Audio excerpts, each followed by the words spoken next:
లంబోదరం పరమసుందరమేకదంతం రక్తాంతదీర్ఘనయనం పరమం పవిత్రం ఉజ్జద్దివాకరకరోజ్వలకాంతికాంతం విఘ్నేశ్వరం సకల విఘ్నహరం నమామి. రామాయ రామభద్రాయ రామచంద్రాయ వేధసే రఘునాథాయ నాథాయ సీతాయాః పతయే నమః. పరమపావనమైనటువంటి రామకథా రసవాహినిని ఆస్వాదించడానికి విచ్చేసినటువంటి పెద్దలు, మిత్రులు అందరికీ ముందుగా స్వాగతం పలుకుతున్నాను. రామాయణం మనం అనేక కోణాల్లోంచి పరిశీలించవలసిన అవసరం ఉంది అని ప్రతిసారి అనుకుంటున్నాం మనం. అంటే రామాయణం యొక్క లోతు అంతటిది, అది మహాసముద్రం అంతటిది. దానిలో మనం ఏం వెతుక్కుంటే అది మనకి దొరుకుతాయి. కానీ రత్నగర్భ అని మర్చిపోకూడదు. అంటే మనం వెతుక్కునే సామర్థ్యాన్ని పెంచుకుంటే రత్నాలు, అనేక విశేషాలు ఇవన్నీ దాంట్లోంచి బయటకు వచ్చేటువంటి అవకాశం ఉందని పెద్దలు చెప్తున్నారు. కాబట్టి రామాయణాన్ని కథ చెప్పుకోవడంతో పాటు అనేక కోణాల నుంచి పరిశీలించే ప్రయత్నం కూడా పెద్దలు చెప్పిన మాటల ఆధారంగా మనం ప్రయత్నం చేస్తున్నాం. గత వారం మనం ముగించుకునే నాటికి శూర్పణఖ సీతమ్మని చంపడానికి ప్రయత్నం చేయటం, ఇంకా ఈవిని ఉపేక్షించద్దు అని రామచంద్రమూర్తి చెప్పిన మాటలను పట్టుకుని లక్ష్మణస్వామి శూర్పణఖ యొక్క ముక్కు చెవులు తగ్గోయటం, అది పారిపోయి అక్కడి నుంచి తిన్నగా సోదరుడైనటువంటి కరుడి దగ్గరికి వెళ్ళి కరుడి దగ్గర మొరబెట్టుకోవటం, వెంటనే తన దగ్గర ఉన్నటువంటి శక్తివంతమైనటువంటి 14 మంది సేనాధిపతుల్ని, వీరుల్ని ఆయన ఇచ్చి పంపించటం, రామచంద్రమూర్తి ఆ 14 మందిని సంహరించటం. ఇక్కడ దాకా వచ్చాం. ఇప్పుడు వచ్చిన 14 మంది చనిపోయారు. అయితే అక్కడ కథ మొదలైంది. అది కదా రాక్షసుల స్వభావం. ఒక విషయం జరిగితే ఇంకా ఇంకా పెంచుకుంటూ పోవటం పేరు రాక్షసం. ఎప్పుడైతే 14 మంది శూరులు చనిపోయారో కరుడికి కోపం వచ్చింది. వచ్చేవాడు ఏం చేశాడు? వెంటనే తన దగ్గర ఉన్న సమస్తమైన సైన్యాన్ని, వాడికి అంచనా వేయడం తెలుసు, ఒక్క బాణంతో ఇంతమందిని పడగొట్టాడంటే సామాన్యుడై ఉండడు అనుకున్నాడు. 14,000 మంది రాక్షసుల్ని తీసుకుని బయలుదేరాడు. వాళ్ళు వస్తుంటే దూరం నుంచి చూసిన రామచంద్రమూర్తి లక్ష్మణస్వామిని సీతమ్మను తీసుకెళ్లి దూరంగా కొండ గుహలో ఉండమని చెప్పి తాను ధనస్సు ధరించి ముందుకొచ్చాడు. ఆకాశంలో దేవతలు, ఋషులు బారులు తీరి చూస్తున్నారు. 14,000 మంది రాక్షసులు ఒకవైపు, ధర్మాత్ముడైనటువంటి రామచంద్రమూర్తి ఒక్కడు ఒకవైపు. ఊహించడానికే ఆశ్చర్యంగా కనిపించేటి సన్నివేశం అది. 14,000 మంది భయంకరుదైన రాక్షసులందరినీ ఒక్క రామచంద్రమూర్తి ఎదుర్కొన్నాడు. అది రాముడు అంటే. ఎలా యుద్ధం జరుగుతుందా అని చెప్పి దేవతలందరూ పైనుంచి చూస్తున్నారట. అంతవరకు ప్రసన్న గంభీరమైనటువంటి రామచంద్రమూర్తిని మనం చూసాం. ఇప్పుడు ప్రతాప పరాక్రమ స్వరూపంగా ఆయన్ని మన ముందు ఉంచబోతోంది రామాయణం. ఇక్కడ వాల్మీకి చెప్పిన శ్లోకం కూడా చిత్రంగా ఉంటుంది. రూపమత్ ప్రతిమం తస్య రామస్యాక్లిష్టకర్మణః బభూవ రూపం క్రుద్ధస్య రుద్రస్యైవ పినాకినః. రాముని రూపం ఎలా ఉందిట? క్రోధంతో పినాకాన్ని ధరించిన రుద్రుల్లా ఉంది అంటున్నారు. రుద్రుడు అంటే శివుడి యొక్క రుద్ర రూపంలో ఆయన ధనస్సు పట్టుకుంటాడు. ఆ ధనస్సు పేరు పినాకం. దానిని ధరించినటువంటి పినాకాన్ని ధరించిన రుద్రులా కనిపిస్తున్నాడు అన్నాడు. పైనుంచి చూస్తున్నారట దేవతలు. వారికి కనిపించిన స్వరూపం అయితే ఇంకా ఆశ్చర్యంగా ఉంది. అదే రాముడిని దేవతలకు ఎలాంటి రూపంగా కనిపించాడంటే రామచంద్రమూర్తి బహుభుజాలతోటి అనేక ఆయుధాలను ధరించి సర్వదేవాత్మకుడైనటువంటి శివరూపంలో అక్కడ కనిపిస్తున్నాడు రామచంద్రుడు. రామ రహస్యోపనిషత్ అని ఒక ఉపాసన శాస్త్రం ఉంది. ఆ శాస్త్రంలో రాముడి గురించి చెప్తూ ఒక చిత్రమైనటువంటి వర్ణన చేసింది. చెప్పింది రాముడి గురించే, కానీ వర్ణనలో ఎలా ఉంది? కపర్దం ధరించిన వాడు, భస్మాన్ని దాల్చిన వాడు, త్రిపుండాలు పెట్టుకున్నవాడు, చంద్రశేఖరుడు, శూలాన్ని ధరించిన వాడు అయిన రామునికి నమస్కరిస్తున్నాను అంటోంది. అంటే రాముణ్ణి క్రోధమూర్తిగా చూపిస్తున్నారు. ఇది రామ రహస్యోపనిషత్తులో ఉన్నటువంటి ఒక శ్లోకం. అంటే ఇక్కడ రాముణ్ణి శివస్వరూపంగా కాదు కాదు రుద్రస్వరూపంగా చెప్పడంలో ఒక రహస్యం ఉంది. ఇది చెప్తున్నారు పెద్దలు. ఏమిటట ఆ రహస్యం అంటే, రాముడు విష్ణువు యొక్క అవతారంగా మనందరికీ తెలుసు. విష్ణుమూర్తే సాక్షాత్తు రాక్షస సంహారార్థం భక్తజనుల్ని అనుగ్రహించడం కోసం రామచంద్రమూర్తిగా వచ్చాడు. ఇంతవరకు మనందరికీ పరిచయం ఉంది. రాముడు విష్ణువు యొక్క అవతారము. విష్ణువు యొక్క అవతారము అనటంలో ఉద్దేశం ఏమి అంటే, విష్ణువు స్థితికారకుడు. అంటే ఒక్కడైన పరమాత్మ ఈ సృష్టి మొత్తాన్ని చేసిన తర్వాత 3 రూపాలు ధరించి తానే బ్రహ్మగా సృష్టి కార్యాన్ని చేస్తున్నాడు, తానే విష్ణు రూపంలో స్థితి కార్యాన్ని చేస్తున్నాడు, తానే రుద్ర రూపంలో దయ కార్యాన్ని చేస్తున్నాడు. అంటే నిరంతరము సృష్టిలో సృష్టి స్థితి లయ అన్నవి నిత్యము జరుగుతూ ఉండే వ్యవహారాలు. అంటే ఎప్పుడో సృష్టించాడండి, ప్రస్తుతం మెయింటెనెన్స్ లో ఉంది, తర్వాత ఎప్పుడో లయం అవుతుంది, అలా కాదు చూడవలసింది, అర్థం చేసుకోవలసింది. సృష్టి నిరంతరము, సృష్టికి సంబంధించిన అనేక అంశాలు అందులో కనబడుతున్నాయి. నిత్యం అనేక విషయాలు సృష్టించబడుతున్నాయి. మనం చూస్తుండగానే అనేక స్థితి కారణమైనటువంటి అంశాలను మనం నిత్యము గమనించుకోవచ్చు. లయం కూడా నిత్యము జరుగుతోంది. ఈ విషయాన్ని చెప్తున్నారు. అంటే విష్ణువు శివుడు అవ్వాలి అని చెప్తున్నాడు ఇక్కడ, దైకార్యం చెయ్యాలి కాబట్టి. ఎందుకంటే 14,000 మంది రాక్షసుల్ని సంహరించడం అనేది విష్ణు యొక్క స్వభావం కాదు.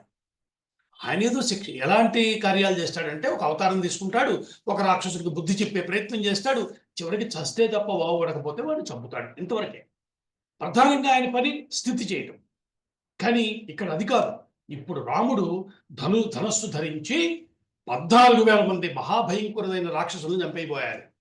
కాబట్టి ఇప్పటిదాకా శాంతంగా విష్ణుమూర్తి అవతారంగా కనిపించిన వాడు ఇప్పుడు లయమూర్తిగా కనిపించబోతున్నాడు. ఇది మనం అర్థం చేసుకోవాల్సిన విషయం. పరమాత్మ యొక్క కోపాన్ని మనకి వర్ణించి చెప్తోంది రుద్రమంత్ర రాశి. రుద్రంలో ప్రారంభంలో మనం ఏమంటాం? నమస్తే రుద్రమన్యవ ఉతోత ఇషవే నమః. స్వామి, నీ క్రోధానికి నమస్కారం అయ్యా అంటున్నారు. మన్యు అంటే కోపం, క్రోధం. మన్యు సూక్తం కూడా ఉంది మనకి. ఈశ్వరుని కోపానికి నమస్కరిస్తున్నాము. ఎందుకు నమస్కారం చేయాలి అంటే, ఈశ్వరుడు సహజంగా దయాస్వరూపుడు. అంటే దయ తప్ప మరొకటి లేనివాడు.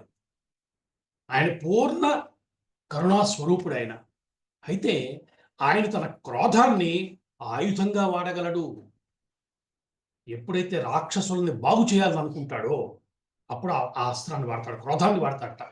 అంటే ఒక తండ్రిలాగా. తండ్రి కొడుకుని బాగు చేయదలుచుకున్నప్పుడు ఏం చేస్తాడు? పాపం నటిస్తాడు. అట్లాగా ఈశ్వరుడు జగత్తుని సరిచేయదలుచుకున్నప్పుడు, ఇక్కడ ఉన్నటువంటి రాక్షస శక్తుల్ని దారిలో పెట్టాలనుకున్నప్పుడు క్రోధాన్ని వాడుతున్నాడు. కాబట్టి ఇవాళ ఆయన క్రోధము మనకి వరము. ఆయనకి కోపమే, కానీ అది కూడా మనకి వరమై మనని కాపాడుతోంది. అందుకనే పెద్దలు చెప్తూ మనకేం చెప్తారంటే, ఈశ్వరుడికి ఉన్నటువంటి 2 రూపాలు కూడా, అటు క్రోధ రూపము ఇటు శాంత రూపము కూడా మన కోసం వచ్చినవనే అర్థం చేసుకోండి అన్నది వారు చెప్తున్నటువంటి విషయం. కాబట్టి ఇప్పుడు దేవతలంతా నమస్కరిస్తున్నారు ఆయనకి. అటువంటి స్థితిలో రాక్షసులు అనేక రకాల ఆయుధాలు తీసుకుని వచ్చారు. గదలున్నాయి, శూలాలున్నాయి, పట్టిశాలున్నాయి, ఇలా భయంకరమైన ఆయుధాలన్నీ పట్టుకుని వచ్చారు. ఈయన ఒక్కడు, రామచంద్రమూర్తి ఒక్కడు కోదండాన్ని ధరించి పక్కన నిలబడి ఉన్నాడు. చేతిలో కోదండము. ఆయన దగ్గరికి వచ్చేటప్పటికి దానికి అసలు పేరే కోదండం అని ఎందుకు వచ్చిందంటే, ఆయన చేతిలో అది ఒక ఆట వస్తువులా తిరుగుతుందిట. చాలా విలాసంగా ధనువు సంధించగలిగినటువంటి పరాక్రమం కలిగిన వాడు స్వామి. అందుకే ఆయన కోదండ రాముడు. ధనుస్సు లేని రాముడిని మనం అసలు ఊహించలేము. అలా చేతిలో కోదండాన్ని ధరించి వేలాది బాణాలు ఇస్తున్నాడు స్వామి. ఆ రూపాన్ని ఒక్కసారి భావన చేయమని చెప్తున్నాడు. రుద్రరూపంగా కనబడుతున్నవాడు మనకు చెప్తారు కదా, శివాయ విష్ణు రూపాయ శివరూపాయ విష్ణవే అని చెప్పినప్పుడు శివుణ్ణి రాముణ్ణి ఒకేలా చూడగలిగేటువంటి ఒకానొక దృష్టిని మన ముందు ఉంచుతోంది రామాయణం. అందుకనే ఇవాళ రాముడు నిలబడ్డ తీరుని మనసులో భావన చేసినప్పుడు మనకి ఆయన కంచెల గోపన్న గారు చెప్పినటువంటి పద్యం గుర్తొస్తుంది. బండన భీముడు అర్థజన బాంధవుడు ఉజ్వల బాణతోన కోదండ కళాప్రచండ భుజతాండవ కీర్తికి రామమూర్తికి రెండవ సాటి దైవమిలలేడనుచున్ గడకట్టి భేరికాడండ డడండ నినదంబుల జాండము నిండ మత్తవేదం డములెక్కి చాటెదను దాశరథి కరుణాపయోనిధి అంటూ ఒక అద్భుతమైన రామమూర్తిని మన ముందు నిలబెట్టాడు ఆయన. ప్రళయకాలంలో కనిపించే అగ్నిలా కనిపిస్తున్నట్టు రామచంద్రుడు ఉగ్ర నరసింహస్వామిని తలపిస్తున్నాడు. సామాన్యమైనటువంటి రూపం కాదది. చేతిలో ధనస్సును ధరించి కరదోషనాథుడి మీదకి బాణాలు వేస్తున్నాడు. ఇక్కడ పైన శ్లోకం మనం చెప్పుకున్నప్పుడు ఒక మాట చెప్పారు. రామాయణంలో అనేక చోట్ల ఈ పదబంధం వస్తూ ఉంటుంది. రామస్య అక్లిష్ట కర్మణ అంటే ఏ పనినైనా, అది ఎంత కష్టమైనదైనా, ఎంత క్లిష్టమైన పని అయినా కూడా చాలా సునాయాసంగా చేయగలిగిన వాడు. ఇది ఒక ఆలోచించవలసిన విషయమే కదా. ఎట్లా చేయగలుగుతాడండి? మనం ఏ పనికి తగ్గ కష్టం ఆ పనిలో ఉండాలి కదా. అట్లా ఉండదు ఆయనకి. ఏ పనినైనా అత్యంత సునాయాసంగా చేయగలిగిన సమర్థత కలిగిన వాడు ఈశ్వరుడు. సమర్థత ఈశ్వర లక్షణం. ఆ లక్షణాన్ని చూపిస్తున్నాడు రామచంద్రమూర్తి అంటే ఆయన ఎవరో తెలిసిపోతుంది కదా. కాబట్టి రామస్య అక్లిష్ట కర్మణ అంటే రాముడు ఆ పరమాత్మ స్వరూపం, దక్షిణామూర్తి స్వరూపం. దక్షిణుడు అంటే సమర్థుడు. అటువంటి సమర్థత కలిగిన వాడని చెప్తున్నారు మనకి. అలాగా 14,000 మంది రాక్షసుల్ని ముహూర్త కాలంలో సంహరించేశాడు రామచంద్రమూర్తి. అంత యుద్ధం చేసి కూడా ఏ అలసట లేకుండా నిలబడి ఉన్నట్టు ఆయన. అది విశేషం. అంత పని చేశాడు. 14,000 మందిని ఒక్కడు సంహరించడం అంటే ఎంత యుద్ధం జరిగి ఉంటుంది అక్కడ. రామాయణంలో ఆ యుద్ధాన్ని వర్ణించిన తీరు చూస్తే ఇప్పుడు మనం అంటే హాలీవుడ్ సినిమాల్లోనూ లేకపోతే మనకి తెలుగులో కూడా వచ్చినటువంటి యుద్ధ సన్నివేశాలు ఏవి తేలిపోతాయి వాటి ముందు. అలాంటి ఒక సన్నివేశాన్ని మహర్షి మన కళ్ళ ముందు ఉంచుతారు అక్కడ. రాముడు కోదండాన్ని పట్టుకుని చేసినటువంటి లయకార్యం సామాన్యం కాదు. 14,000 మందిని ముహూర్త కాలంలో సంహరించాట. ఇంత చేశా కూడా ఏ అలసట కనిపించటం లేదని చెప్తున్నారు. అలా నిలబడ్డ రాముణ్ణి దేవతలందరూ స్తుతిస్తున్నారు. మహర్షులు దేవతలందరూ కలిసి వారు స్తుతిస్తున్న క్షణంలో సీతమ్మ పైనుంచి చూస్తోంది. నిజానికి రామాయణంలో ఒక పరిశీలన చేస్తే మనకు అర్థమయ్యే ఒక విషయం ఏంటంటే, రాముడు సీతమ్మ ఎదురుకుండా ఎవరిని సంహరించలా. ఇదొక రహస్యం అని చెప్తున్నారు పెద్దలు. ఎందుకు అంటే, ఆ తల్లి ఎదురుకుండా ఉంటే, ఆవిడ తల్లి లోకాల్ని పాలించే తల్లి ఆవిడ ఎదురుకుండా సంహార కార్యం చేయటం ఆయనకి నచ్చదుట. అందుకనే ఎప్పుడు ఎక్కడ రాముడు బాణం పట్టుకుని యుద్ధం చేసినా, ధనస్సు ధరించి చేసినా కూడా అమ్మని కాస్త దూరంగా పెడతాడు. కేవలం ఈ ఒక్క సందర్భంలోనే ఈయన యుద్ధం చేస్తుంటే ఆవిడ లోపల నుంచి ఆ కొండ గుహలోంచి తొంగి చూసిందిట. చూసేసరికి ఈయన రుద్రావసర రూపం ఎత్తి బాణాలు వేసేస్తున్నాడు. యుద్ధం పూర్తయింది. ఆవిడ కొండ మించి పరిగెత్తుకొచ్చింది కిందకి. శరీరం నుంచి రక్తం స్రవిస్తున్న రాముడిని చూసింది. ఒక్క అంగలో పరిగెత్తుకెళ్ళి ఆయన ఆలింగనం చేసుకుందిట. ఎంత బాగా చెప్పారంటే, స్వయంవరంలో వరమాల వేసినటువంటి చేతుల్ని ఇప్పుడు కరమాలగా చేసి ఆయన ఆలింగనం చేసుకుంది అని చెప్తున్నారు. అంత అందమైన సన్నివేశం. అట్లా క్రోధమూర్తి అయినటువంటి రాముడు అలసట లేకుండా అక్కడ నిలబడి ఉంటే ఆయన్ని ఆలింగనం చేసుకుంది తల్లి. ఈ మొత్తం 14,000 మందిని సంహరించాడు. అయితే ఒక్కడు మిగిలాడు. కాదు, రాముడు ఒక్కడిని మిగిల్చాడు. వాడు అకంపనుడు. అకంపనుడు అనేటువంటి రాక్షసుడు తప్పించుకున్నాడు. ఎందుకు? వాడు పరిగెత్తాడు రావణాసురుడి దగ్గరికి. వెళ్ళి చెప్పాలిగా, ఎవరో ఇక్కడ ఏం జరిగిందో చెప్పాలిగా. అందువల్ల వాడిని వదిలినట్టున్నాడు రామచంద్రమూర్తి. వాడు తిన్నగా పరిగెత్తాడు. పరిగెత్తి రావణాసురుడి దగ్గరికి వెళ్ళాడు. వెళ్ళి జరిగిన విషయమంతా చెప్పాడు. వింటున్న రావణాసుడికి ఒళ్ళు జలధరించింది. ఏమిటి ఇంత సంహార కార్యమా? వాడు అన్నట్ట, నాకు ఇష్టమైన జనస్థానాన్ని నాశనం చేశాడంటే, ఎందుకంటే వీడికి కబ్జా చేసినటువంటి భూమి, దాని మీద వీడికి ప్రేమ ఎక్కువ ఉంటుంది కదా, దాన్ని నాశనం చేశాడు. అక్కడ 14,000 మందిని పెట్టాడు. 14,000 మందితో కూడినటువంటి రాక్షస సమూహాన్ని, కరదూషణాదుల్లాంటి భయంకరమైన నాయకులు ఉన్నటువంటి సమూహం మొత్తాన్ని నాశనం చేశాడంటే, సకల దేవతల్ని వెంట పెట్టుకొచ్చేశాడా అని అడిగేటవాడు. వాడికి అర్థం చేసుకోవడం కష్టంగా ఉంది రావణాసురుడికి. ఏమిటి ఒక్కడంటున్నావు, చంపాడంటున్నావు, వెనకాల సమస్తమైన దేవతల్ని వెంట పెట్టుకొచ్చి అందరినీ నాశనం చేశాడా అన్నట్ట. అకంపనుడు చెప్పాడు, లేదయ్యా, ఒక్కడే ఇంత చేశాడు, సామాన్యుడు కాదు, సాక్షాత్తు దేవేంద్రుడిలా ఉన్నాడు. అతనికి ఒక తమ్ముడు కూడా ఉన్నాడు, అగ్నికి వాయువు తోడినట్టుగా ఉంటాడు. మనం చూస్తేనే భయం వేస్తుందయ్యా. నేను చాలా యుద్ధాలు చూశాను, కానీ రాముడి ధనస్సులోంచి రెక్కలతో కూడిన బంగారు బాణాలు బయలుదేరతాయి. అవి బయలుదేరేటప్పుడు బంగారు బాణాలు రెక్కలతో కనబడతాయి, కొద్దిసేపట్లోనే పటగలతో కూడినటువంటి పాముల్లో మారిపోతాయి. అవి వచ్చి మన వాళ్ళ ప్రాణాలది తాగేస్తున్నాయా. నిజానికి ఒక్కడే అనుకుంటాం కానీ అనేక వేల మంది రాములు యుద్ధం చేసినట్టుగా ఉంది అని చెప్పాడు. అంటే 14,000 మంది రాములు ఉన్నారు యుద్ధరంగంలో అని చెప్తున్నాడు వాడు. ఒక్కొక్కడికి ఒక్కొక్క రాముడు అనమాట. అలా కనిపించట. ఇలా వర్ణించి చెప్పాడు అకంపనుడు రావణాసుడికి. ఈ మాటలు వింటుంటే రావణాసుడు క్రోధవశుడైపోయాడు, తట్టుకోలేకపోయాడు. ఉన్నవాడు ఉన్నట్టుగా లేచాడు, ఖడ్గం తీసుకున్నాడు, బయలుదేరాడు. బయలుదేరితే అకంపనుడు ఆపాడు. ఎక్కడికి వెళ్తున్నావు? రాముడు సామాన్యుడు అనుకుంటున్నావా? తన బాణాలతోటి ఆకాశాన్ని క్షణంలో నశింపచేయగలడు. సముద్రంలో మునిగిపోయే భూమిని క్షణకాలంలో ఉత్తరించగలడు. ఇలాంటి మాటలు మాట్లాడుతున్నాడు. సముద్రంలో మునిగిపోయే భూమిని ఉద్ధరించగలిగిన వాడెవరు? ఈయనేగా. అంతకుముందు అవతారంలో వరాహస్వామి. అది గుర్తు చేస్తున్నాడు అన్నట్టుగా ఉంది ఇక్కడ. ఈ మాట చెప్పాక వాడు పైన ఇంకొక మాట చెప్పాడు. అంతెందుకయ్యా, మొత్తం సమస్తమైన భూమండలాన్ని క్షణంలో నాశనం చేయగలడు. అదేముంది, నేను చేస్తాను అంటావేమో, కానీ తిరిగి మరుక్షణంలో సృష్టించగలడు. ఇది విశేషమైన మాట. అంటే రాముడంటే ఏమిటో అకంపనుడికి అర్థమైపోయింది అంత పరాక్రమం చూసేటప్పటికి. ఏమంటున్నాడు? ఈయన పరమాత్మ అని చెప్తున్నాడు. పరమాత్మ యొక్క లక్షణమే ఆ సమర్థత ఏమిటి? మొత్తం సృష్టిని తను చేసుకున్న సృష్టి కదా, క్షణంలో తీసేయగలడు, తిరిగి సృష్టించగలడు.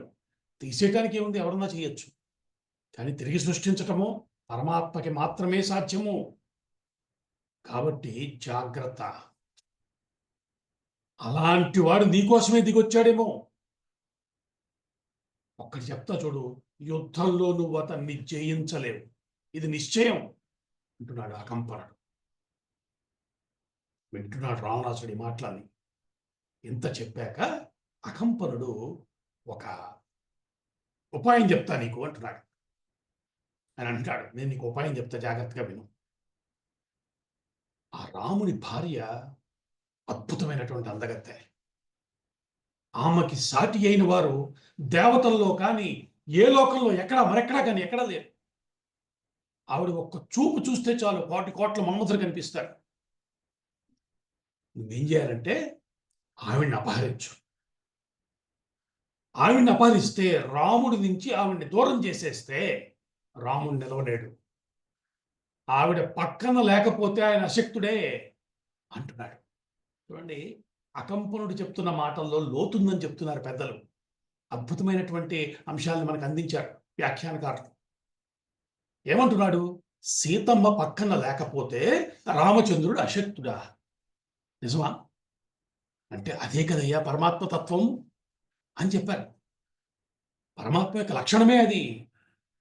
సౌందర్య లహరిలో మొట్టమొదటి శ్లోకం మీ అందరికీ తెలిసిందే, గుర్తు చేసుకుంటే, శివత్శక్త్యాయుక్తో యది భవతి శక్త ప్రభవితుం నచేదేవం దేవో నఖలు కుశల స్పందితుమపి అతస్వామారాధ్యాం హరిహర విరించాధిపిరపి ప్రణంతుం స్తోతుం వా కథమకుత పుణ్య ప్రభవతి అన్నాడు. ఆ మొదటి 2 పాదాల్లో చెప్పినటువంటి విషయం ఏమిటి?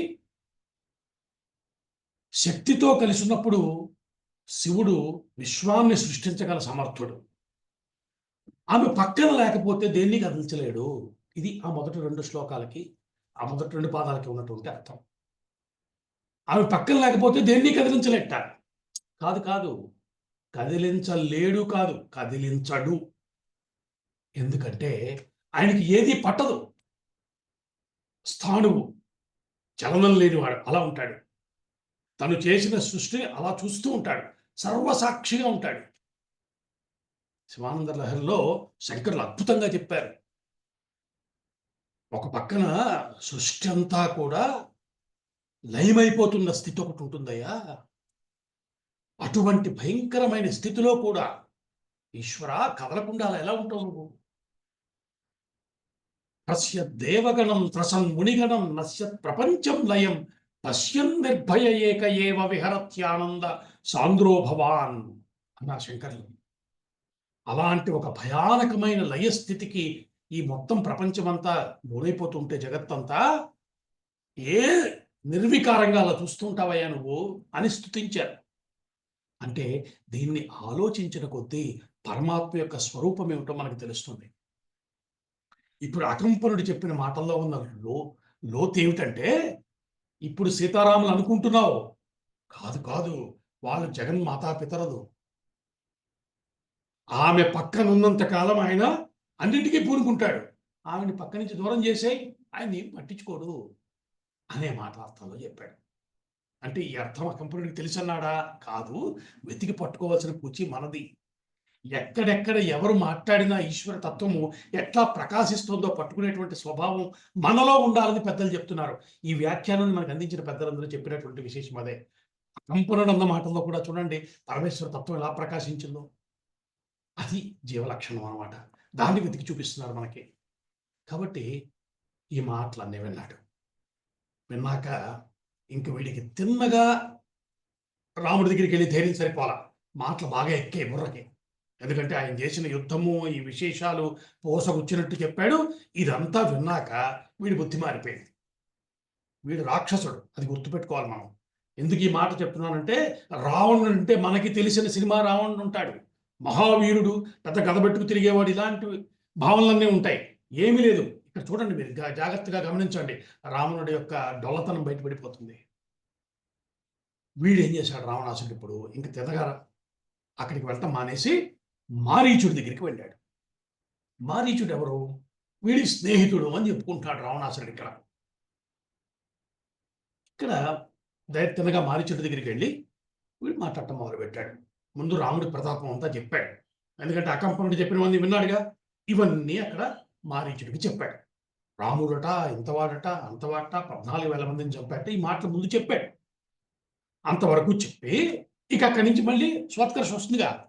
దీనికి నేను ప్రతీకారం చేయదలిచాను, దీన్ని వదలను. ఏం చేయాలి? ఇప్పుడు నేను ఒక పథకం వేశా. నేనేం చేద్దాం అనుకుంటున్నానంటే, అతని భార్యని అపహరిద్దాం అనుకుంటున్నాను. ఇది నా ప్లాన్. నువ్వు నాకు సహాయపడాలి అన్నాడు. ఇది వాడు వెళ్ళి అడిగింది. ఈ మాట చెప్పగానే మారీచుడు ఈ మాట విన్నాడు. ఇది ఎవడయ్యా నీకు సలహా ఇచ్చాడు? చూడబోతే మిత్రుల్లా కనిపించే శత్రువై ఉంటాడు నీకు. ఎందుకంటే ఈ సలహా ఇచ్చిన వాడు సమస్త రాక్షస లోకాన్ని సమూలంగా నాశనం చేయడానికి పూనుకున్నాడేమో అనిపిస్తోంది నాకు. అంతేకాదు, ఈ పని నీకు మహాప్రమాదం తెచ్చిపెడుతుంది. ఇది ఎలాంటిదో చెప్పనా? ఒక్క మాట అర్థం చేసుకో.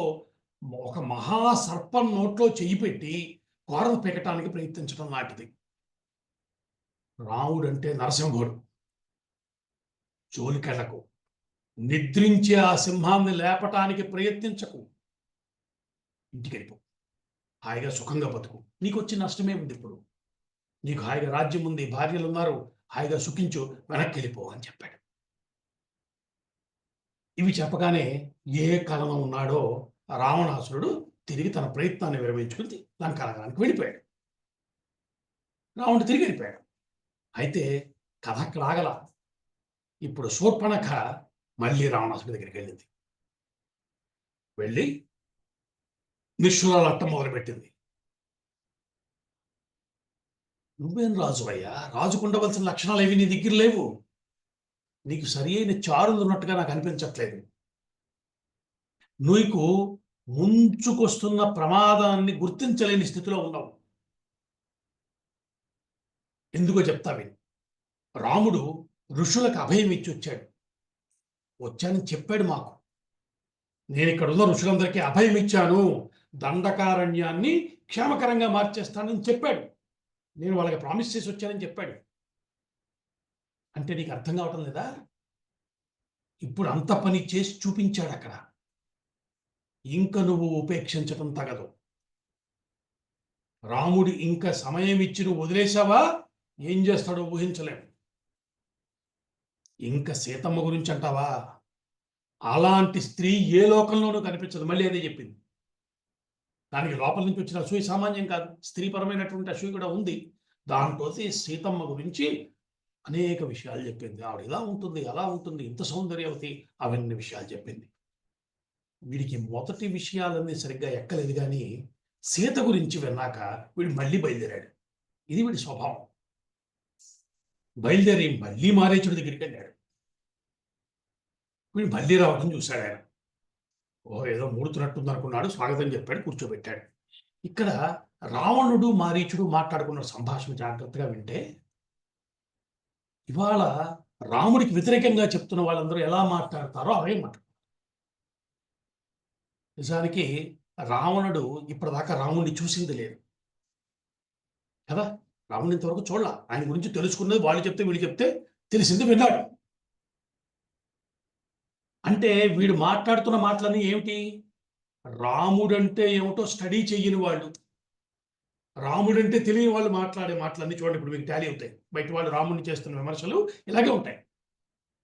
రావణాసురుడు అంటున్నాడు ఇక్కడ, వాడెవడో రాముడట, కోపిష్ఠైన తండ్రిచే వెళ్ళగొట్టబడ్డాడు. వాళ్ళ తండ్రి ఆయన ఇంట్లోంచి గెంటేశాడయ్యా. ఇక్కడ కొన్ని మాటలు చెప్తాడు వాడు.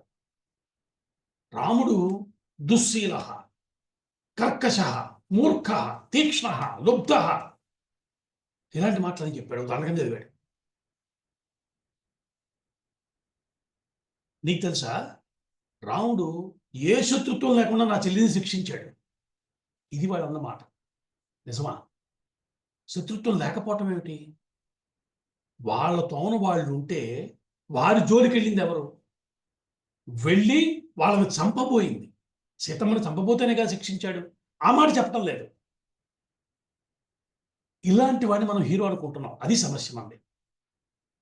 పైగా వీడేమంటున్నాడు, నువ్వు నాకు సాయం చేస్తే నేను వీరత్వంతో ఆవిడ ఎత్తుకెళ్ళిపోతాను అంటున్నాడు. ఇదేం వీరత్వం? అన్నదమ్ములు ఇద్దరిని మాయోపాయంతో దూరంగా పంపించేయట. సీతమ్మ ఒంటరిగా ఉన్నప్పుడు ఎత్తుకెళ్ళిపోతాడట. అది వాడి వీరత్వం, వాడి గొప్పతనం. అదే చేశాడు కూడా వాడు. మరి మనం వాడిని ఇంకా ఎందుకో గొప్పవాడిని ఎందుకు భావిస్తున్నాం? రామాయణాన్ని జాగ్రత్తగా చదివితే రావణుడంత పిరికివాడు చవట మరొకరు కనిపించరు. మొత్తం రావణి కథంతా అంతే. అందితే జుట్టు, అందకపోతే కాళ్ళు, ఈ టైప్ వాడు. ఇలాంటి వాడిని మనకి గొప్పగా చూపించారంటే మన ధర్మం పట్ల మనకి ఎలాంటి ద్రోహం చేయబడిందో ఇది మనం అర్థం చేసుకోవాలి. ఒకడు రావణాసురుడు గొప్పవాడు అంటాడు, ఇంకోడు కర్ణుడు గొప్పవాడు అంటాడు, మరొకడు వచ్చి దుర్యోధనంత వాడు లేడంటాడు. ఏమిటి స్వభావం? అంటే చదవనితనం ఒకటైతే రాక్షసుల్ని మెచ్చుకునేటువంటి ఒక స్వభావం మనలో ప్రవేశించిందా? ఇది మనం చూసుకోవాలి. కాబట్టి వీడు మారీచుడితో అదే అంటాడు, నేను నీకు గొప్ప ఉపాయం చెప్తా. నేను మొత్తం యాక్షన్ నువ్వేం డిసైడ్ చేయగల అన్నీ నేను చేసేసా. నేను చెప్పింది చెప్పినట్టు ఎగ్జిక్యూట్ చేయి, అంతే. నువ్వు చాలా తెలివైన వాడివి. నీకు మాయా రూపం ధరించగలిగినటువంటి ఒక శక్తి ఉంది. అంటే వీడి పొగిడితే పని అవుతుంది అనేటువంటి ఇది వాడి స్వభావం అది కదా. కాబట్టి వీడు ఏమన్నాడు, ఐడియా ఎలా చెప్పాడంటే, నువ్వు కని విని ఎరగని లేడి రూపం ధరించు. అలాంటి లేడి ఇక్కడ కనిపించకూడదు ఇంతవరకు. ఎలా ఉండాలి? ఒక బంగారు రంగులో ఉన్న లేడిలా ఉండాలి, బంగారు లేడిలా ఉండాలి. శరీరంలో అక్కడక్కడ రత్నాలు మణులు పొదిగినట్లుగా ఉండాలి. అలాంటి శరీరంతో కనిపించు. అక్కడే తిరిగితే సీతమ్మ ఆ లేడి కావాలి నాకు అంటుంది. అన్నదమ్ములు ఇద్దరు నిన్ను పట్టుకోవడానికి వస్తారు. ఆవిడ్ని ఒంటరిగా వదిలిపెట్టి నీ వెంట పడతారు వాళ్ళు. నువ్వు దూరంగా తీసుకెళ్ళిపోవాలి. అప్పుడు నేను మాయారూపం ధరించి ఆవిడ ఎత్తుకెళ్ళిపోతాను. ఇది వాడి నా ప్రణాళిక అన్నాడు. చూసారా వాడు గొప్పతనం? వీడు మహావీరుడని మనం అనుకుంటున్నాం. కాబట్టి ఇలాంటి ఒక నీచమైనటువంటి ఒక మాయోపాయాన్ని పన్నాడు వాడు. ఈ మాటలన్నీ మారీచుడు విన్నాడు. ఈ మాటలు వినగానే మారీచుడు నోరు తడారిపోయింది. వాడు నోరు తడి చేసుకుని కళ్ళు నులువుకుని 2 చేతులతో దండం పెట్టాడు రావణాసుడికి. ఒక అద్భుతమైన మాట చెప్తున్నాడు. రావణ, లోకంలో ప్రియంగా మాట్లాడేవారు చాలా మంది దొరుకుతారు. అంటే వాళ్ళు స్వీట్గా మాట్లాడతారు. అంటే అవతరాలను మంచి చేసుకోవడం కోసం మంచిగా స్వీట్గా మాట్లాడతారు. అయితే మనకి అప్రియమైన, మనకి నచ్చకపోయినా మన హితం కోరి చెప్పేవారు దొరకరు.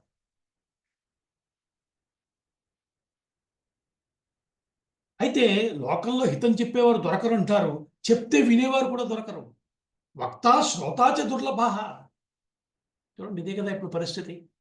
అంటే మన హితం కోరి, మనకి నచ్చదని తెలిసాక కూడా మనకి చెప్పేటువంటి స్నేహితులు మనకు ఉన్నారా? ఇది మనం ఆలోచించుకోవాలి. రామాయణంలో స్నేహం అన్న విషయాన్ని అనేక కోణాల్లోంచి మనకి చూపిస్తున్నారు. ఇలాంటి విషయాలు రామాయణంలో అనేక ఉంటాయి. అంటే రామాయణం అంటే ఇప్పుడు ఎందుకండి, రిటైర్ అయిపోయాక వింటాను అనేది కాకుండా జీవితానికి సంబంధించిన విలువల్ని ఎలా అందించింది. నిజానికి స్నేహానికి సంబంధించి మీరు జాగ్రత్తగా చూడండి. ఇక్కడ ఒక అందమైన పరిశీలన కనబడుతుంది. రావణాసురుడు రాజు. ఒక రకంగా భృత్యుడు, మారీచుడు. రావణాసురుడు వచ్చి మారీచుడిని ఏమంటున్నాడు? నువ్వు నా స్నేహితుడివయ్యా అని మాట్లాడుతున్నాడు. ఇందా గతంలో మనము రాముడు రాజు, గుహుడు ఏమన్నాడు? నేను ఆయన భృత్యుడిని అని చెప్పుకున్నాడు. ఆయన నాలాంటి చిన్నవాడిని రాముడు ఆదరించాడు అని చెప్పుకున్నాడు. ఒకే రకంగా ఉంది రిలేషన్, అంతవరకు బాగానే ఉంది. కానీ రాముడు గుహుడితో ఉన్న సంబంధం ఏమిటి అన్నది గుహుడు ఆ రోజు రాత్రి లక్ష్మణుడితో కూర్చుని మాట్లాడినప్పుడు మనకు తెలుస్తుంది. భరతుడు వచ్చినప్పుడు తెలుస్తుంది. ఇక్కడ వీడేమంటున్నాడు వినండి.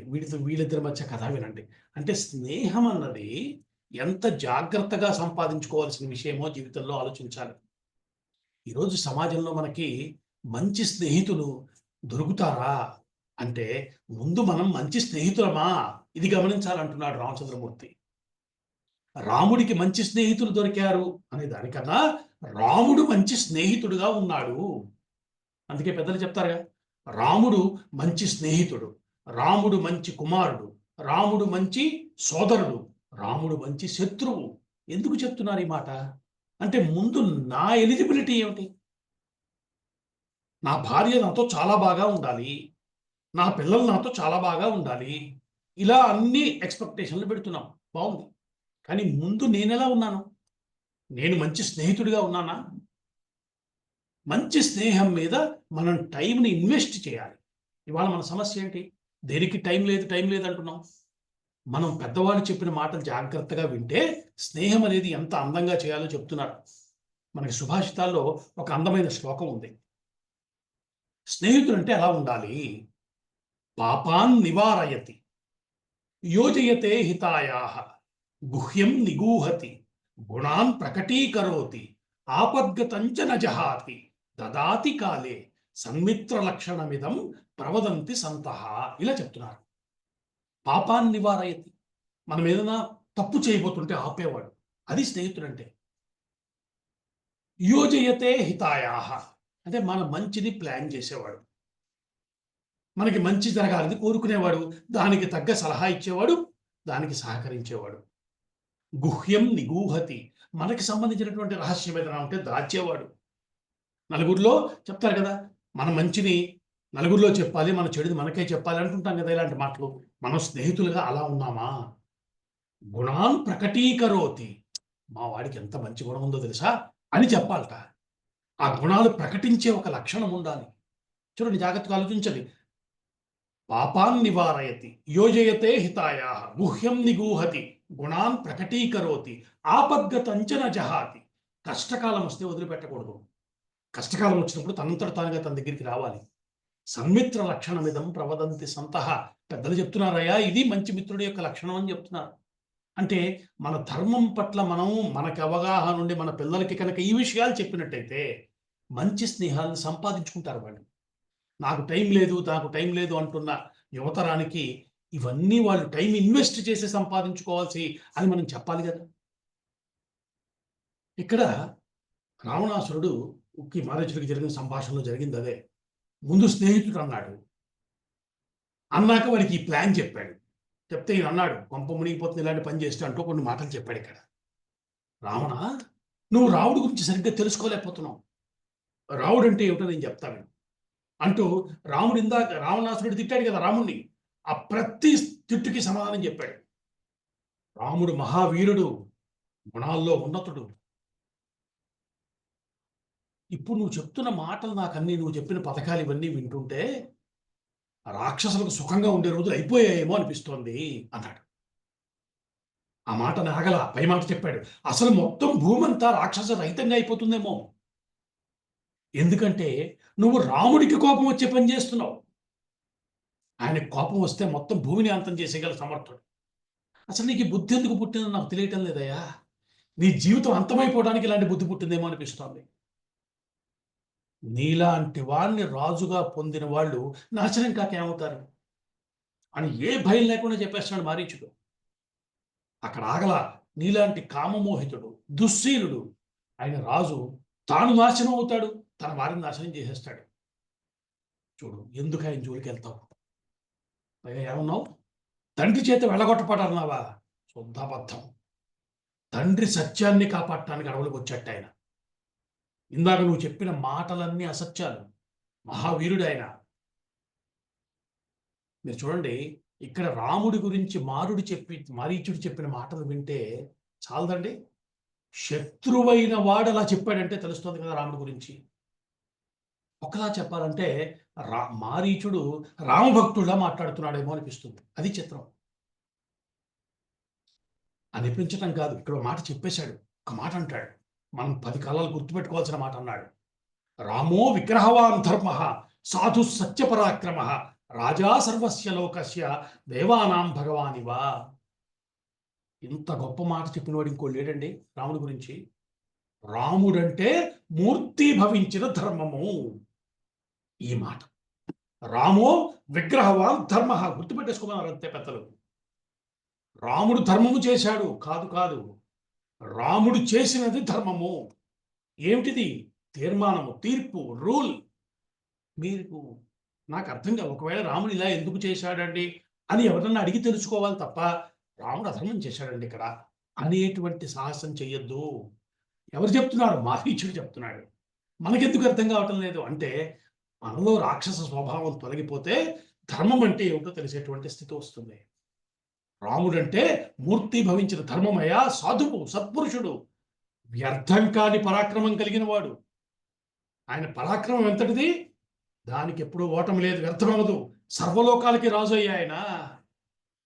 అటువంటి వాడు రామచంద్రుడు అంటే. రామో విగ్రహవాన్ ధర్మ సాధు సత్య పరాక్రమ రాజా సర్వస్య లోకస్య దేవానాం భగవానివా. రాముడి నుంచి సీతమ్మని విడదీయడానికి ప్రయత్నిస్తావా? ఎంత ప్రమాదం అది. సూర్యుడి నుంచి కాంతిని వేరు చేయటం ఎలాంటిదో సీతమ్మని రాముడి నుంచి విడదీయాలని అనుకోవటం అలాంటిది. ఏ మాట చెప్పాడు మనకి. ఇందాక అనుకున్నాం శివశక్తీక రూపిణి అన్నట్టుగా సీతారాముల ఏకత్వాన్ని చూపించటమే రామాయణం యొక్క ప్రధానమైన అంశం. ఇందాక అకంపనుడు ఏమన్నాడు? సీతమ్మని అపహరిస్తేనే రాముని జయించగలం అంటున్నాడు. సీతమ్మని అపహరించటం అసాధ్యం అంటున్నాడు మారీచుడు. ఎంత స్పష్టంగా చెప్పేశాడు. ఇంకా అంటున్నాడు, ఒకవేళ రాముడి కంట పడ్డావో అక్కడితో నీ జీవితం ఆఖరైపోతుంది చెప్పేశాడు. రాముడి కంట పడలేదండి. ఈ మాటలు బాగా వింటున్నాడు. మీరు ఎలా విన్నారో నాకు తెలియదు కానీ రావణాసురుడు మాత్రం ఒళ్ళు దగ్గర పెట్టుకు విన్నాడు. రాముడి గురించి చెప్పినప్పుడు అలా వినాలి, అలా విన్నాడు. చెప్పాడు, ఒకవేళ రాముని కంట పడ్డావో అక్కడితో నీ జీవితం పూర్తయిపోతుంది. చూడండి, రాముడి కంట పడకుండా పారిపోతాడు వాడు. గుర్తుపెట్టుకో, రామునికి అప్రియమైంది చేస్తే దెబ్బతింటం ఖాయం. రామునికి అప్రియమైంది ఏమిటి? ధర్మాన్ని అతిక్రమించటం. ధర్మాన్ని ఎవరు అతిక్రమించారో వారి పట్ల రాముడు ప్రతిక్రియ చేసి తీరతాడు. నువ్వు ఒక్కసారి వెనక్కి వెళ్ళి నీ బలం ఏమిటో రాముని బలం ఏమిటో బేరీజు వేసుకో. నీ దగ్గర విభీషణ్ లాంటి వారు ఉన్నారు కదా, వాళ్ళ సలహా తీసుకో. మళ్ళీ చెప్తున్నాను, రాముడు ఒంటి చేతితో 14,000 మందిని సంహరించాడు. ఇంకో విషయం కూడా నేను నీకు చెప్పాలంటున్నాడు. విశ్వామిత్రుడి యాగాన్ని రక్షించడానికి ఈయన తమ్ముడితో కలిసి వచ్చాడయ్యా. అప్పటి కథ చెప్తున్నాడు. ఈయనే తమ్ముడితో కలిసి యాగరక్షణ కోసం వచ్చాడు. పిల్లవాడే కదా అని మేము పెద్ద లెక్క చేయలే. నేను, నాతో పాటు సుబాహుడు ఇద్దరం ఉన్నారు. ఇద్దరం వెళ్ళి క్షణాల్లో మొత్తం నాశనం చేసేయచ్చు అనుకున్నాం. కానీ ఆయన నన్ను కొట్టిన తీరు ఇంకా గుర్తుంది. నీకు ఒక్క విషయం చెప్తా చూడు. ఆయన ఆ రోజు నన్ను చంపాలని అనుకోలేదు కాబట్టి నేను బతికానని నాకు అర్థమైపోయింది. సుబాహుడు చచ్చిపడున్నాడు, నేను ఎక్కడో దూరంగా పడ్డాను, చచ్చి బతికాను. మళ్ళీ ఇంత కాలానికి అడవులకు వచ్చాడని నాకు తెలిసింది. ఇప్పుడు నువ్వు వచ్చి చెప్పడం కాదు, నాకు ఇంతకుముందే తెలిసింది. ఆయన వచ్చాడని తెలిసి చూద్దామని వెళ్ళా. అయితే ఈసారి తపస్విగా ఉన్నాడు కాబట్టి పెద్ద ప్రమాదం ఉండదని వెళ్ళా. మళ్ళీ ఒక లేడి రూపం ధరించి ఆయన మీద దాడి చేయబోయా. నాతో పాటు ఇంకో ఇద్దరు కూడా ఉన్నారు. మేము మళ్ళీ వెళ్ళాం. వెళ్ళి అక్కడ చుట్టుపక్కల ఉన్నటువంటి వారిని ఆ మొత్తం హోమశాల వాటిని పాడి చేసుకుంటూ వెళ్ళి ఆయన మీద పడదాం చూసాం. ఒక్క దెబ్బలో మా ముగ్గురిని దెబ్బ కొట్టాడు. మళ్ళీ ఆయన నన్ను చంపదలుచుకోలేదు కాబట్టి బతికానని నాకు మళ్ళీ అర్థమైంది. వాళ్ళిద్దరూ చచ్చారు. నేను పారిపోయి వచ్చేసాను. నీకు నిజం చెప్తున్నాను, అప్పటి నుంచి అనుక్షణం ఆయనే గుర్తొస్తున్నాడు నాకు. ఏది రా అన్న అక్షరం వినబడితే రామ అనిపిస్తోంది. లోపల నుంచి ఒళ్ళు జలదరిస్తోంది, భయం వచ్చేస్తోంది. చివరికి నేను నా దుష్ట స్వభావాన్ని వదిలేసి సాధువులా బతుకుతున్నాను. ఎటు చూసినా ఇప్పటికీ ధనస్సును ధరించిన రాముడు కనిపిస్తున్నాడు. ఈ ప్రపంచం అంతా నాకు రామమయం అయిపోయింది. కళ్ళ కూడా ఆయనే కనిపిస్తున్నాడు. ఇవన్నీ చెప్పాడు వాడు. ఎవరైనా రా అంటే రత్నం రథం అని ఏమన్నా అనబోతే ఆయనేమో భయపడుతూ వస్తున్నాను. నువ్వు నన్ను మళ్ళీ చూడాలని అనుకుంటే రాముడు ప్రస్తావన నా వద్ద తేవద్దు. నేను ఈ విషయంలో నీకు చేయగలిగే సాయం ఏమీ ఉండదు. ఇంత స్పష్టంగా చెప్పాడు. ఇంత వివరంగా మనం ఎందుకు చెప్పుకుంటున్నామంటే రావణుడి స్వభావం ఏమిటి, రాముడి గొప్పతనం ఏమిటి, మనలో ఉన్న సమస్తమైన సందేహాలు తొలగిపోవాలి. రాముడు అంటే ఏమిటో శత్రువులు మాట్లాడుకుంటున్నాడు. ఇప్పుడు వీడేమంటున్నాడు రావణాసురుడు, నువ్వు ఏం చెప్పినా నేను వినను. మరి స్వభావం, నేను నీకు ప్రభువుని, నేను చేసేది ధర్మమా అధర్మమా అని చర్చించే అధికారం నీకు లేదు. నేను చెప్పవలసింది చెప్పింది నువ్వు చేయవలసిందే. నా ప్రణాళికని నువ్వు అమలు చేసి తీరాలి. చెయ్యకపోతే నేను ఇక్కడే సంహరిస్తాను. అది వీడి స్నేహం. వాడికి ఒక మాట అనిపించింది, అది మంచిదా చెడా అని అవతల వాడు వీడి స్నేహితుడు అంటాడు. వాడిని చెప్పిన మాట వినడు, చెప్పిన మాట కన్నా తను చెప్పినట్టు చేయకపోతే చంపేస్తాడు. ఇది వీడి స్నేహం యొక్క లక్షణం. మారీచుడికి అర్థమైంది, వేరే దారి లేదని అంటున్నాడు. సరే, రాముడి చేతిలో నాకు మరణం తప్పదని అర్థమైపోయింది. అది నాకు భాగ్యమే.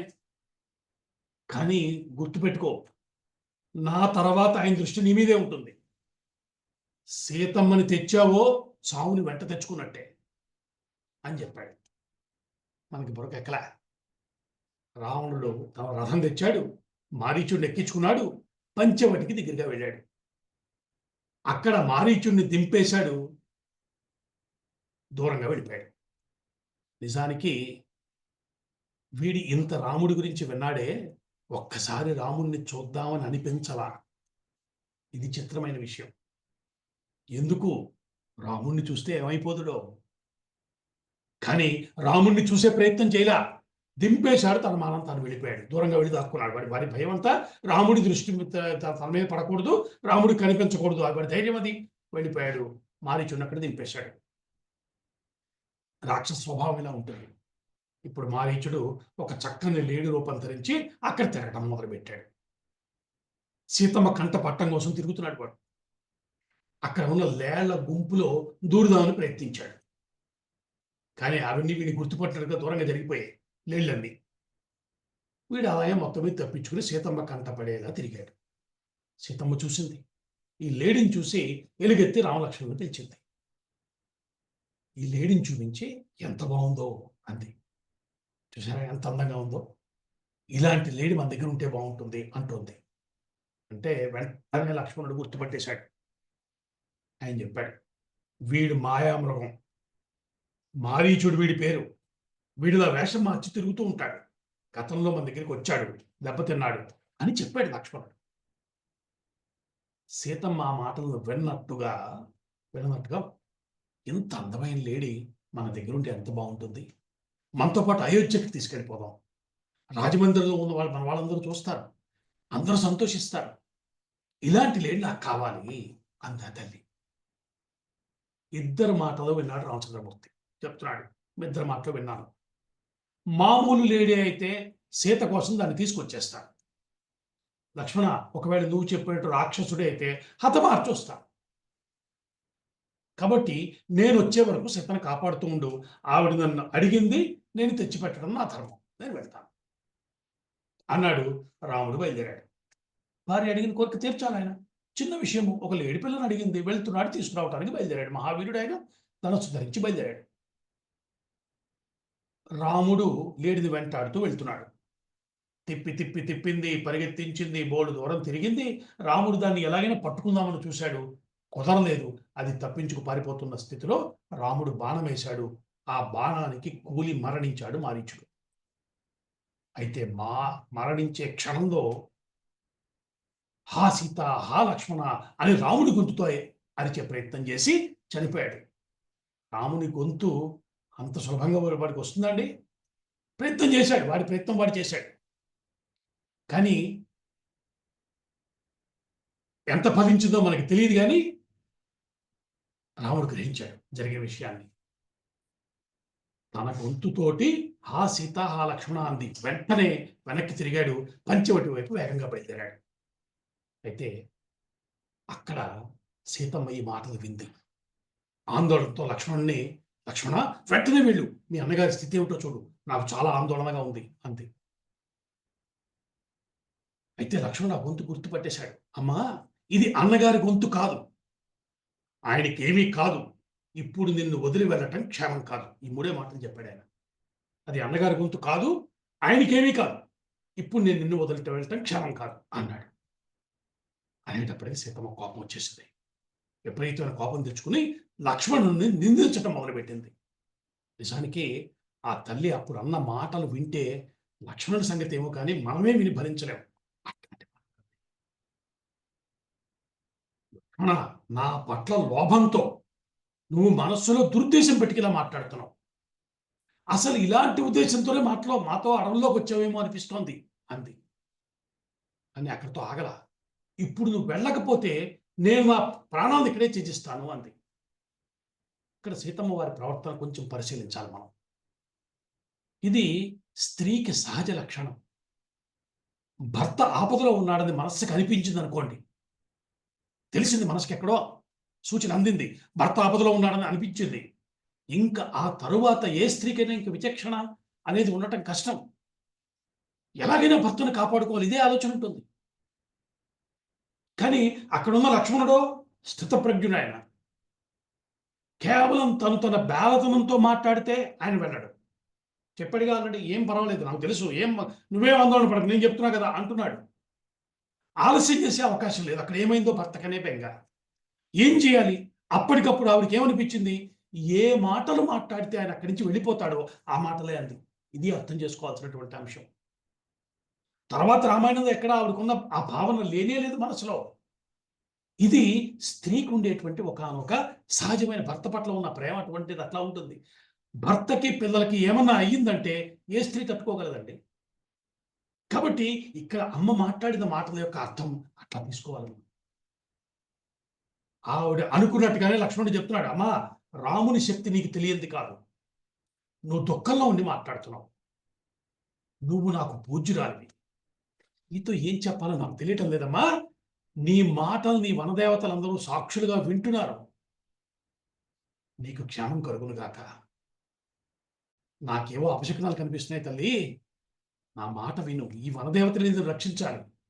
నేను మళ్ళీ తిరిగి వచ్చేసరికి రామునితో కలిసి ఉన్న నిన్ను చూడలేనేమో అనిపిస్తోంది అన్నాడు. ఎంత మాట అన్నాడండి, చెప్పాడు.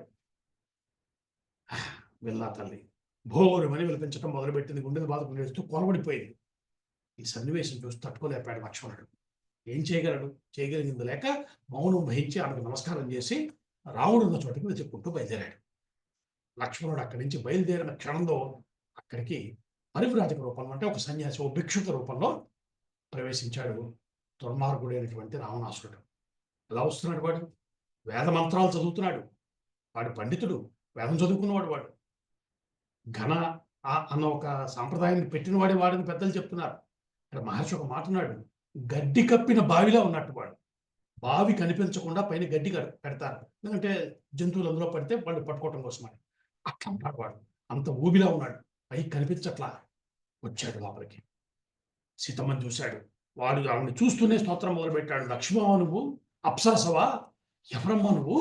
ఇంత సౌందర్యవతివి, ఈ అరణ్యంలో ఎందుకున్నావు? అక్కడ దాకా బాగానే మాట్లాడాడు. అక్కడి నుంచి వాడి ప్రవృత్తి వచ్చేసింది. ఇలాంటి సామాన్య వేషం నీకు నప్పదమ్మా, సమస్త భోగాలు ముగించుకు పుట్టిన మహా సౌందర్యవతివి అని ఇట్లా స్తోత్రం చేశాడు. నువ్వు అంత అందగత్తెవి, ఎంత అందగత్తెవి, ఇలా ఉన్నావు అలా ఉన్నావు అని మాట్లాడుతున్నాడు.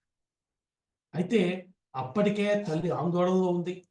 సహజంగా పెద్దల్ని, సాధువుల్ని చూస్తే గౌరవించే ఒక లక్షణం ఉన్న, మర్యాద తెలిసిన తల్లి వీడి గుర్తుపట్టల. సాధువు అనుకుంది, ఏదో అతిథి మర్యాదలు చేయబోయింది. నువ్వెవరమ్మా అన్నాడు కదా, అందుకని నేను జనకుడి కుమార్తెను, శ్రీరామచంద్రుని భార్యను, మేము వనవాసానికి వచ్చాము, కొంచెం సేపు వేచి ఉంటే నా భర్త మధ్య వచ్చేస్తారు, దయచేసి కూర్చోండి అని. ఇంతకీ మీరెవరు, ఈ అరణ్యంలో ఎందుకు తిరుగుతున్నారు అని అడిగింది ఆవిడ. వీడేమో అబద్ధం చెప్పలా, వీడికి తెలుసు సమయం చాలా తక్కువ ఉందని. ఏమన్నాడు, ఎవరి పేరు చెప్తే లోకాలు, దేవతలు, అసురులు, పన్నగాలు గడగడలాడిపోతాయో అలాంటి రాక్షసరాజులైనటువంటి రావణాసురుడిని నేను. నాకు నువ్వు పట్టపురాణి కావాలి. నాకు సముద్ర మధ్యంలో ఒక పర్వతం మీద అద్భుతమైన మహాపట్టణం ఉంది, లంక అని, సువర్ణమయమది. అక్కడ నన్ను చేపట్టి నువ్వు విహరిద్దుగాని, నీకు అరణ్యవాసం తగదు. నేను నీకు పరిచర్యలు చేయటం కోసం అప్సరసల్ లాంటి 5,000 మందిని నియోగిస్తాను, నాతో పాటు వచ్చేయి అన్నాడు. ఈ మాటలు విన్న సీతమ్మ సహించలేకపోయింది, వెనక్కి జరిగింది. నేను శ్రీరామునికి చెందిన దాన్నయ్యా, మహావీరుడైన ఆయనకి చెందిన దాన్ని నా జోలికి రాకు, ప్రమాదం సుమా. కాళ్ళకూట విషాన్ని తాగాలని అనుకుంటున్నావు నువ్వు. వీడు అంతకుముందు రాముడి గురించి కొన్ని మాటలు అన్నాడు. రాముడే ఉంది ఇంత అంత అని. నాకు సమాధానం చెప్పిన తల్లి, రామునికి నీకు పోలిక. ఆయన మహాసముద్రం అయితే పిల్ల కాలవి నువ్వు, ఆయన అమృతం అయితే నువ్వు బియ్యం కడిగిన నీళ్ళ లాంటి వాడివి. రెండు తెల్లగా కనిపిస్తున్నాయి కాబట్టి ఒకటే అంటామా? ఇలా చెప్పింది. రావణాసురుడు భర్తని నిందించిన క్షణంలోనే ఆవిడికి అర్థమైపోయింది వీడి యొక్క అసలు స్వరూపం ఏమిటో. వీడింకా తన అసలు స్వరూపాన్ని బహిర్గతం చేసేసాడు. భయంకరమైన రూపాన్ని దలిచి ఆ రూపంతో ముందుకు వచ్చాడు. వచ్చి సీతమ్మ జడని పట్టుకున్నాడు. ఎడం చేత్తో, కుడి చేత్తో కాళ్ళ కింద చేయి పెట్టి పైకెత్తాడు. తల్లిని ఎత్తి 2 చేతులతో ఆమెను పట్టుకుని ఆకాశ మార్గంలోకి వెళ్ళాడు. చిత్రంగా అప్పటిదాకా అదృశ్యంగా ఉన్నటువంటి వాడి రథం అక్కడ ప్రత్యక్షమైంది. దానిలోకి ఎక్కి ఆకాశ మార్గాన్ని గుర్తు వెళ్ళిపోసాగాడు. మనకి సినిమాల్లో అక్కడ కూడా వాళ్ళు ఏం చూపించారంటే, సీతమ్మని ఆయన ముట్టుకోలేదు, ఆయన ఏదో కింద నేలతో సహా ఎత్తుకెళ్ళాడు. ఇలా రకరకాలుగా ఇదంతా వీటిని మనం సరిగ్గా అర్థం చేసుకోవాలి. రామాయణం చదివి రాముడి పట్ల భక్తి కలిగిన వాళ్ళు, రామాయణాలు రాసిన వాళ్ళు చాలామంది ఉన్నారు. అందరూ రాముణ్ణి భావించిన తీరు రకరకాలుగా ఉంటుంది. వీటిలో ఏది సరి అయినది, ఏది కాదు తెలుసుకొని, మనం పెద్దల దగ్గర నుంచి వాటిని విని తెలుసుకుని మనం వాటిని సరిగ్గా అర్థం చేసుకోవాలి. రావణాసురుడు వాడి తల్లిని ఇలాగే ఎత్తుకెళ్ళిపోయాడు, భుజం మీద వేసుకున్నాడు, వెళ్ళిపోయాడు. వెళ్ళిపోతే వాడు ఆకాశ మార్గాన్ని వెళ్ళిపోతున్నాడు. సీతమ్మ భయంతో, హా రామ, హా లక్ష్మణ, నన్ను కాపాడండి, ఓ వనదేవతలారా, ఈ దుష్టుడు నన్ను అపహరిస్తున్నాడు, మీకు నేను చేసిన సేవలు గుర్తు రావట్లేదా, ఈ నీచుడి నుంచి నన్ను కాపాడలేరా, మహర్షులారా, మహాత్ములారా గోలగోల పెట్టింది. నన్ను ఈ నీచుడు ఎత్తుకుపోతున్నాడని రామచంద్రుడికి చెప్పండి అంటోంది ఆ తల్లి. విశ్వనాథ్ ఎవరు ఒక అందమైన మాట చెప్పారు ఇక్కడ. ఆకాశ మార్గాన వీడు సీతమ్మను తీసుకెళ్ళిపోతుంటే కింద గోదావరి నది కనిపించిందిట. అద్భుతమైన ఉపమానం ఎలా చెప్పారంటే, ఆయన తన పిల్లని గరుడ పక్షి ఎత్తుకుని వెళ్ళిపోతుంటే ఏమీ చేయలేక చూస్తూ చకచక నేల మీద కదులుతున్న సర్పంలా ఉందిట ఆ నది. అంత అందమైన ఉపమానం చెప్పారు. ఆ తల్లి గోదావరితో అంటోంది, అమ్మా రేపు నేను నా భర్త నీలో స్నానం చేయడానికి వస్తామేమో అని ఎదురు చూడకమ్మా, నేనున్నను వాళ్ళతోటి, రేపు వాళ్ళిద్దరే వస్తారు, అన్నదమ్ములు ఇద్దరు వస్తారు, ఇద్దరే వచ్చారు కదా అని గుర్తుపట్టమేమో, నీకు గుర్తు చెప్తా విను. ఆ వచ్చిన అన్నదమ్ముల్లో అన్నగారి కళ్ళల్లో నీరుంటుంది, తమ్ముడి కళ్ళల్లో అగ్ని ఉంటుంది అని చెప్పారు. అద్భుతమైనటువంటి ఉపమానం ఉండదు, అలా చెప్పారు. ఆయనకి అలా కనబడి ఉంటుంది. దీన్నే పెద్దలు దర్శనం అంటున్నారు. రామతత్వము లోపల లోపల లోపల మరిగిపోతే అద్భుతమైనటువంటి దర్శనాలు అవుతాయి. అలాంటి పెద్దల్ని మనం ఇప్పటికీ చూస్తున్నాం బయట. వారు చెప్తున్న విషయాల్లో మనకు ఆశ్చర్యం వేసే తత్వరహస్యాలన్నీ కనబడుతూ ఉంటాయి. కాబట్టి రామోపాసన మనిషిని మొత్తం సమూలంగా మార్చేసేటువంటి దివ్యమైనటువంటి ఉపాసన అని అర్థం చేసుకోవాలి మనం. సీతమ్మకి ఆ క్షణంలో అప్పుడు గుర్తొచ్చింది. జటాయువు అప్పుడు చెప్పాడు కదా, మీరు లేని సమయంలో నేను కాపలా ఉంటానని. అది గుర్తొచ్చింది. ఎలుగెత్తి పిలిచింది, ఓ జటాయు, పాపాత్ముడైన రాక్షసుడు నన్ను ఎత్తుకుపోతున్నాడయ్యా, దిక్కులేని దారిలో తీసుకెళ్ళిపోతున్నాడు, నన్ను కాపాడు అనిపించింది. విన్నాడు జటాయువు, వినిపించింది అతనికి. తన భారీ రెక్కల్ని విప్పి అల్లలాడిస్తూ గాల్లోకి లేచాడు. వేగంగా ఎగురుతూ వచ్చాడు. వచ్చి రావణాసురుడు రథానికి అడ్డంగా నిలిచాడు. పాపాత్ముడా, ఎంతటి పాపాన్ని కూడబెట్టావురా, నేను నిన్ను క్షేమంగా వెళ్ళనివ్వను అంటూ ఇక్కడ ఒక అద్భుతమైన ఉపమానం చెప్పాడండి. పెద్దలు జాగ్రత్తగా పరిశీలించమన్నారు దీన్ని. అంటున్నారు, వీడంటాడు జటాయు అన్నాడు రావణుడితోటి, మన తర్కంతో బుద్ధికి తోచిన వాదనలతోటి వేదాన్ని ఎలా తిరస్కరించలేమో అలా రాక్షసుడవైన నీ చేత సీతమ్మ అపహరించబడదు అన్నాడు వాడు. ఇది ఒక అద్భుతమైన వాక్యం. మా గురుగారు సామవేదం వారు దీనికి అద్భుతమైన వ్యాఖ్యానం చేశారు. సీతమ్మ అంటే వేద రూపమయ్యా అని చెప్తున్నారు. వేదమే సాక్షాత్తు సీతమ్మ రూపంలో వచ్చింది. అంటే ఇక్కడ ఏమంటున్నాడు వాడు? అసలు వేదం అంటే ఏమిటి? మహర్షులకు వాళ్ళ తపస్సుల్లో వాళ్ళు సమాధి స్థితికి చేరిపోయి అక్కడ పరమాత్మ స్వరూపమైన జ్ఞానంతో దర్శిస్తే గోచరమైన శబ్దరాశిని వేదం అన్నాం. అది వారి బుద్ధిలోంచి పుట్టింది కాదు. అంటే వారు మనలాగా ఆలోచించి వేదాలు రాసింది కాదు. మనం వేదాన్ని ఏమంటున్నాం? అపౌరుషేయం అంటున్నాం. అంటే తపస్సుల వల్ల పండిన వారికి ఒక అతీంద్రియమైన ప్రజ్ఞ కలుగుతుంది. అది మన బుద్ధికి చాలా పైనుండేది. దాన్ని తుంభరా ప్రజ్ఞ అంటారట. అంటే కేవలం ఇంద్రియాలు వచ్చే జ్ఞానాన్ని మాత్రమే మనం తెలుసుకోగలం. మనకున్నదేమిటి? మనం చెవుల ద్వారా విన్నది, కళ్ళ ద్వారా చూసింది, నోటితో రుచి, ఇలాంటివే తెలుసుకునే శక్తి ఉన్న వాళ్ళం మనం.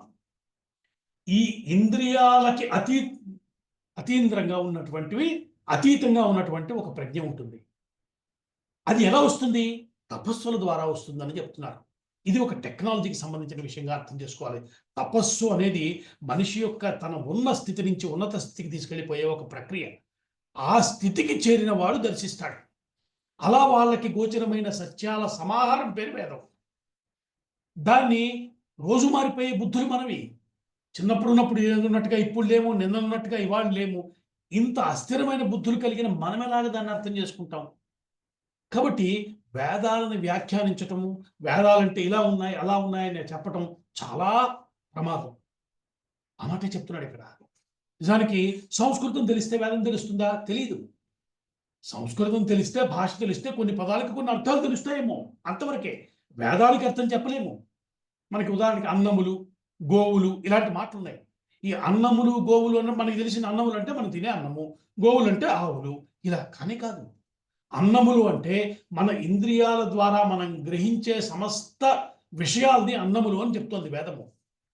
కాబట్టి ఇప్పుడు అన్నము అన్న దాన్ని ఎలా అర్థం చేసుకోవాలన్నది తెలిస్తే కదా దాన్ని ఏం చెప్తున్నారు. అలాగే గోవులు అంటే వేద మంత్రాలలో ఉంది. గోవులు అంటే సూర్యుడి యొక్క కిరణాలని అర్థం ఉంది. ఇట్లాంటి అన్ని విషయాలు అందుకనే వేదాన్ని వ్యాఖ్యానం చేయాలంటే నిరుక్తం తెలియాలి.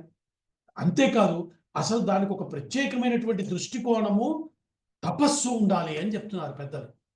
కాబట్టి జటాయువు అంటున్నాడు, నువ్వు సీతమ్మని బలత్కారంగా ఏమీ చేయలేవు అని చెప్పేశాడు. ఏమీ చేయలేకపోయాడు. సీతమ్మని తీసుకెళ్ళి అక్కడ పెట్టి దండం పెట్టాడంతే వాడు. అలాగే వేదాన్ని కుతర్కాలతోటి దానికి తప్పుడు అర్థాలను తీస్తే, అలాంటి ప్రయత్నం చేస్తే కూడా అది కుదిరే పని కాదయ్యా అని చెప్తున్నాడు. రావణుతోటి భయంకరమైన యుద్ధాన్ని చేశాడు జటాయువు. రథాన్ని నాశనం చేసేసాడు. గోళ్లతో రెక్కలతో తీవ్రంగా గాయపరిచాడు. మహాద్భుతమైన యుద్ధం జరిగింది అక్కడ. చాలా విశేషంగా చెప్పాడు మహర్షి అక్కడ. అయితే వయసులో పెద్దవాడు అయిపోయాడు. ఎప్పటివాడు జటాయువు. రావణుడు అతనితో పోలిస్తే చాలా చిన్నవాడు. ఈ యుద్ధంలో రావణుడి యొక్క ఖడ్గఘాతానికి రెక్కలు తగి నేల కొనిపోయాడు. రావణాసురుడు సీతమ్మను ఎత్తుకుని తీసుకుని వెళ్ళిపోయాడు. మొత్తం ప్రకృతి అంతా స్తంభించిపోయింది. ఇందాక రాముడు యుద్ధం చేసినప్పుడు పైనుంచి దేవతలు చూశారన్నాం. మరి ఇది చూడలేదా? చూశారు. దేవతలు, ఋషులు చూశారు. ఒకవైపు దుఃఖించారట, మరొక వైపు ఆనందించారు. లోక కళ్యాణం వాళ్ళకి ఆనందం. సీతమ్మకి జరిగిన కష్టం వారి దుఃఖం. ఒకేసారి రెండింటిని అనుభవించారు. పైనుంచి సాక్షాత్తు బ్రహ్మగారు చూసేట. చూసి కళ్ళు మూసుకుని ఒక్కసారి ధ్యానంలోకి వెళ్ళి జరగవలసిందే జరిగింది అనుకున్నట్టు ఆయన.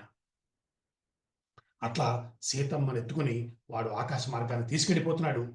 జరిగినప్పుడు సీతమ్మ ఏం చేసింది, తర్వాత ఏం జరిగింది అన్నది వచ్చే వారం మరింత వివరంగా చెప్పుకుందాం. అంతవరకు స్వస్తి, నమస్కారం.